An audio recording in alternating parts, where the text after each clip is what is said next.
Hi there, Lindsay Wilson here from Positive Performance and the Mindset Coach Academy. And today I'm on with one of my current students, Nikki Dieball. Hi, Nikki. Hi. And as usual, we're going to really talk about your story of transformation through the program. So you've been in it for about 3.5 months. You're almost ready to graduate. Tell us a little bit about yourself first and what you do sort of in your day job. So I am 37. I've been coaching volleyball at the collegiate level for, 11 years now. I also 5 years ago started my own club program. Been coaching club as long as I've been coaching college ball, but really decided that I wanted to do something a little bit different. And so I opened my own organization from the ground up, and we started with one team that first year, and now we've evolved into 5 teams.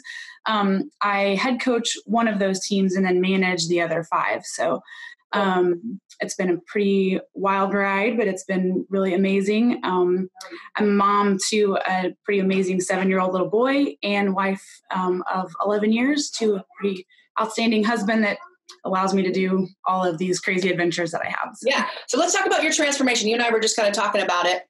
You know, if you could summarize sort of the last 3.5 months, where you were when we started, when we first got on the phone and you decided to move forward with the Mindset Coach Academy certification, and where you are now. So I've known that mental training is so important, and that I've wanted to get it out there to my athletes. And I've kind of dabbled in it a little bit, but never really just jumped off into going after it. I'm a habitual lister, a habitual over planner. And when you've talked to us about really being okay with B+ work, it just struck a chord with me. Because I've always just been a perfectionist like crazy and wanted to have the very absolute best at everything I've done. And I've always strived for excellence, which I think is okay to do. But it's in that striving that it's really held me back, I feel like, because I've always wanted to overplan things, and it's almost paralyzed me. Mm-hmm. And so through your coaching and through this program, it's really allowed me to see that I don't have to be paralyzed, that I can just jump off into a plan and kind of figure it out as I go, and that there's really a lot of beauty in that process, in finding myself and finding the plan as I go. And talk to me a little bit about that, because I know, one of the things that I'm most proud of actually in what I teach is it's not just, you can go learn mental training tools anywhere, right? But I hope, and you are such a great example of this, of that one of the things you're going to learn through the program, yes, you're going to get these routines and all this stuff, but like, you're also going to learn to trust your own voice and your own experience. Sure. And I think, pretty recently, actually, after going through a couple months, it seemed like you sort of just like opened up to like all this knowledge that you have inside you, your video. And of course, everybody on Facebook was just like more, Nikki. And we were talking about like once you decide that you create content and you are a mental training coach, that shift happens. And then like all the stuff pours out of you. Is that your experience? Because I've kind of seen what it's from the outside, what it's looked like for you. Oh yeah. Without a doubt. And my background is in psychology. It's what my undergrad and my master's degree is both in. And so I've studied it my whole life, and it feels like once you really pushed us to jump out there, it's like the lid popped off and like all this stuff came out. Yeah. And it's been really exhilarating and to be able to put it out there, because all this stuff is not just for me. It's like it's bigger than me. And this message that I want to get out there, that's been bottled up inside, it's like, it's so necessary for our athletes. And I know that it's for their betterment too. And like I tell my coaches and my kids, like, I want this so badly for them. And it's like this secret hidden tool that's not really a secret that everybody knows about, but nobody's really willing to dive into, or they don't really know how to dive into mental training, that I want to get this information to them so badly, because it's so much farther reaching than just the court. It's so much bigger than just the skills it's life skills that supersede just what they're going to get and reap on the court. And you've been doing some sort of mental training with your athletes for a while. Tell me how in the last couple of months that's shifted or changed, or, you know, even in subtle ways? Like, what has that experience been for you as a mindset coach, you know, sort of unofficially before and now more officially? How has that shifted for you?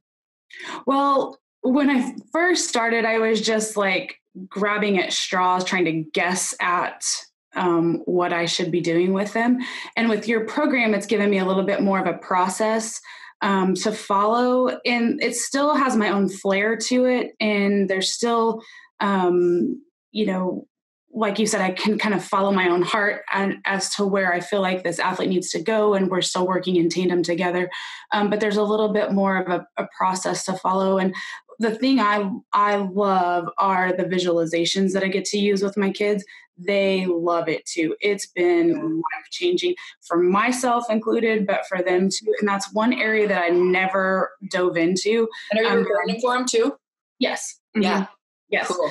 And it's just, you know, I'm not just reading off of a piece of paper. I'm really diving into the customized visualizations with them. And it's been, like I said, it's just been life-changing for them. Well, and you know them so well that you're able to really, really customize it, I'm sure. Yeah, it's been wonderful. That's awesome. That's really cool.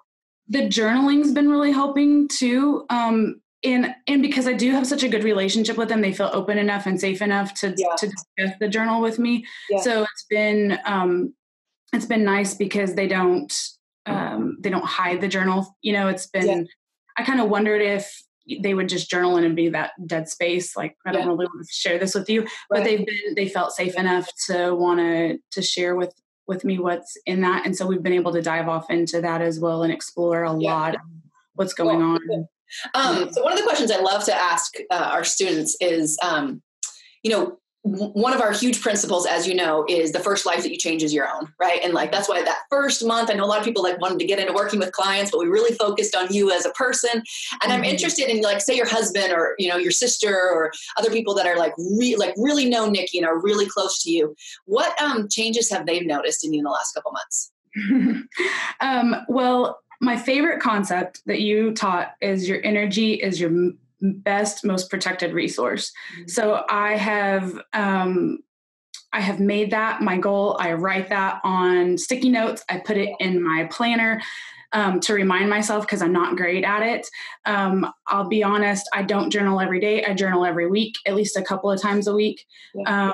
I have really stuck true to the reset word and breathing. And I've noticed that I catch myself when I'm stressed out or things get a little crazy. I tend to overthink, and my husband will say, I'm the worst overthinker you'll ever meet. But even he'll notice, like, he caught me the other day, I was in the car and he's like, your eyes are closed and you're breathing really heavy. What are you doing? I'm like, babe, I got it. I'm hitting my reset word and I'm breathing. I'm just so, like, even he's caught me with that. And he's noticed that, and I've told him that my energy is my most important protected resource. And I'm going to make sure that I take the time to schedule my day. I do the brain dump like crazy. Yeah. It's been wonderful for me. Wow, isn't that so good? It's so good. It's so good. Because I get overwhelmed really easily because I take on so many different projects, which is great, but I overwhelm myself easily. Yeah.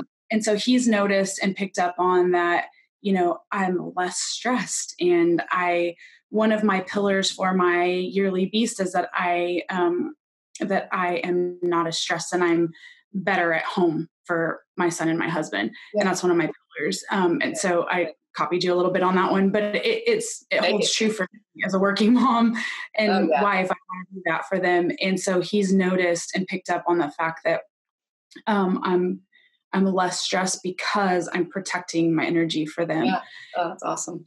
Those are huge things. That's so cool.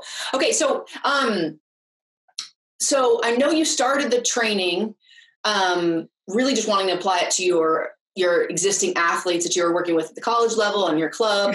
Talk to me now about what the future looks like for you. Well, I never guessed in a million years that I would jump off and try to do a personal business with this. Yeah. But, I mean, there's just, like you say, if you look for opportunities, you're going to see it. And there are opportunities everywhere. And there's only, that I know of here in the city, there's only one maybe 2 other people here in Oklahoma City that I know that are really doing this. And so it needs to be done. And there are so many people that need this desperately. And so I'm really toying with the idea of jumping off and getting out there and doing some of this myself. So well, that's and then the network that I have is huge with all of my club kids and all of my college kids. And like you said, when you look for it, it's there. So yeah. Well, best of luck, Nikki. I'll be here to support you every step of the way. So proud of you. It's been so fun to watch your growth, and we still have a couple of weeks to get you that business started. So we'll talk soon. Thanks so much for your time. Thanks.